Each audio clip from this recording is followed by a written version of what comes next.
Oke teman-teman, sekarang kita akan lanjutkan bahasan tentang archetype yang juga menjadi archetype utama dalam teori Jung, yaitu shadow. Shadow adalah bayangan. Karakter utama dari bayangan adalah gelap. Jadi memang archetype shadow ini mewakili sisi-sisi gelap dari kepribadian manusia. Sisi gelap itu berisi hal-hal yang buruk dan negatif, seperti naluri-naluri primitif, ya, seks dan agresi, juga emosi-emosi negatif seperti iri, dendam, cemburu, keinginan untuk memanipulasi orang lain, keserakahan, dan kemarahan-kemarahan. Lalu dari mana datangnya shadow itu dan bagaimana terbentuknya? Itu semua tidak lepas dari peranan ego. Jadi ego itu terbentuk sejak masa kanak-kanak. Ego belajar hal-hal apa saja yang buruk dari lingkungannya. Hal buruk itulah yang ditekan ke bawah sadar dan masuk ke dalam shadow. Jadi begini teman-teman, perlu diingat bahwa kolektif unconscious itu menyediakan shadow itu cangkangnya, bukan kontennya. Kontennya shadow itu bisa berbeda dari setiap orang, berbeda dari setiap bangsa, tergantung dari zaman dan di mana. Jadi tergantung ruang dan waktu, tergantung waktu dan ruangnya. Sebagai contoh begini, dulu perbudakan bukan hal buruk, menganiaya hewan bukan hal buruk, tapi sekarang itu masuk shadow, masuk konten shadow di semua bangsa. Nah, hal lain misalnya membuang sampah sembarangan.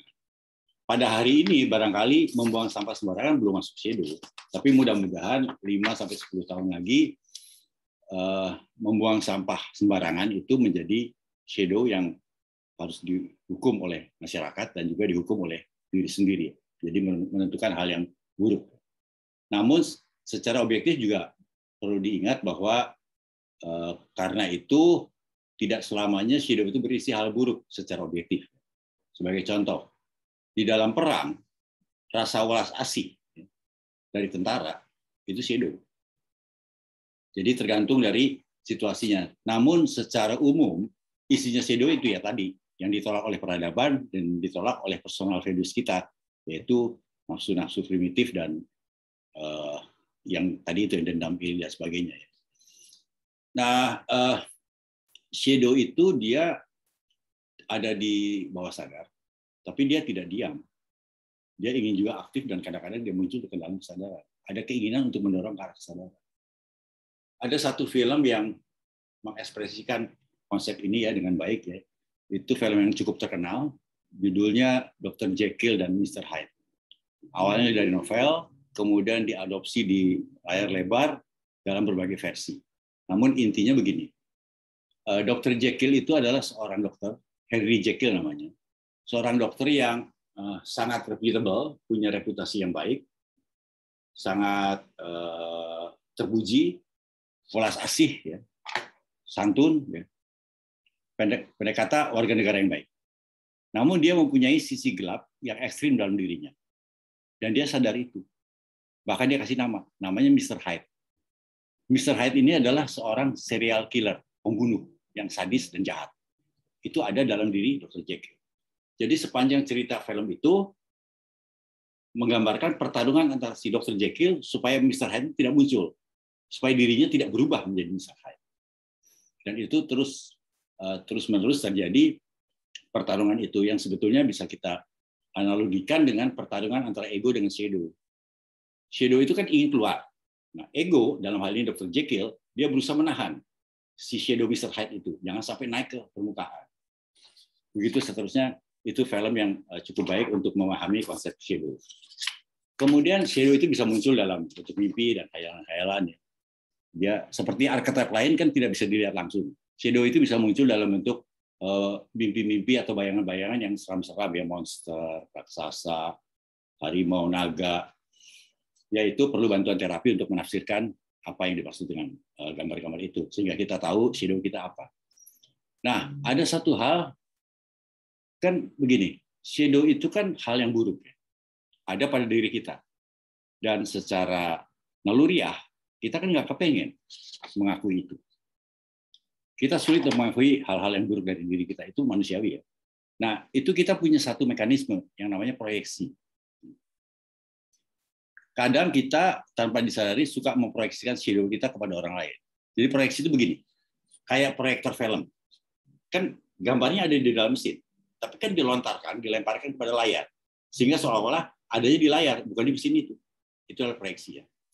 Jadi hati-hati kalau kita suka bilang orang lain itu curang, kikir, dan macam-macam atribut buruk lainnya. Bukan tidak mungkin. Kita harus hati-hati dan waspada. Jangan-jangan itu kita sedang memproyeksikan shadow kita. Nah, kalau proyeksi di tingkat makro itu jelas terlihat dalam perang. Antar bangsa yang berselisih atau bertikai itu biasanya saling memproyeksikan hal-hal buruk di lawannya. Misalnya kalian imperialis, kalian teroris. Padahal siapa yang imperialis dan siapa yang teroris belum tentu yang dituduh, bisa juga yang menuduh.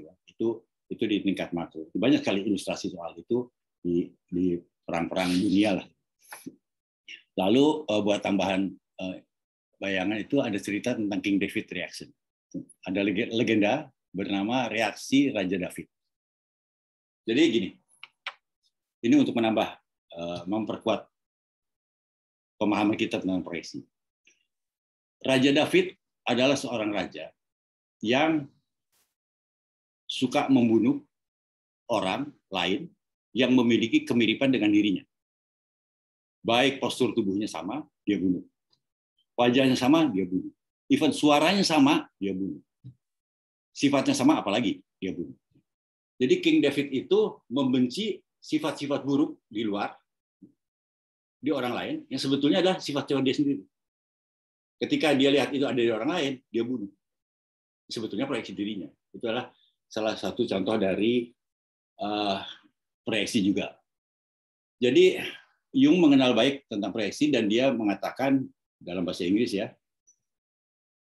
everything that irritates us about others can lead us to an understanding of ourselves.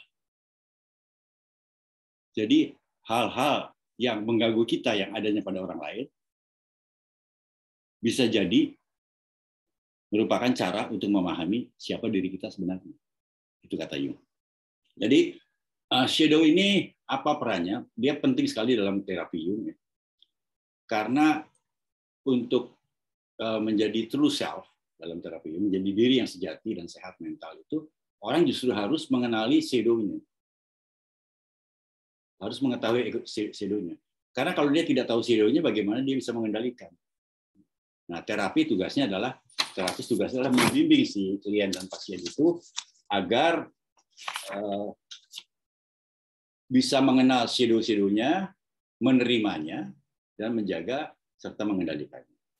Tentu si terapisnya sendiri harus diterapi dulu dalam psikodinamika, termasuk Jung itu rumus.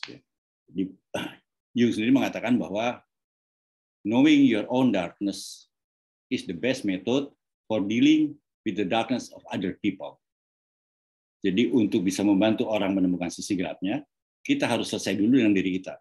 Kita harus tahu sisi-sisi gelap apa yang ada pada diri kita, baru kita bisa bantu orang lain. Baik teman-teman, demikian archetype tentang shadow. Kita akan lanjutkan di archetype lain. Masih ada beberapa yang utama dan penting untuk diketahui dalam teori. Terima kasih. Salam.